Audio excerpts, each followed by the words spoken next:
Hey guys, so many of you have been asking after watching my bag videos. Can I make a bag myself? Of course you can. For today's video, we'll start with a very simple knot. This knot is the foundation for weaving any bag. I'll be using recyclable plastic wire, and to make it easy to follow, I have chosen two colors, white and blue, to demonstrate the knot clearly. So let's get started. First, take the blue wire and fold it in half.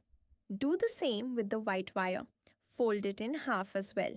Now, hold both wires like this, with the folded ends facing upwards.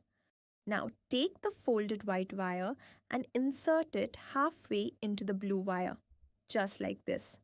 Hold it firmly in place.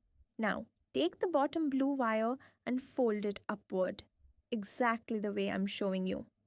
Take the bottom white wire and insert it through the blue loop carefully. Once everything is in place, tighten it from all directions.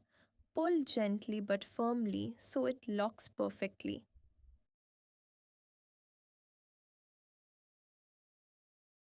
And there you go. We've made our first beautiful knot. Good job. You did it.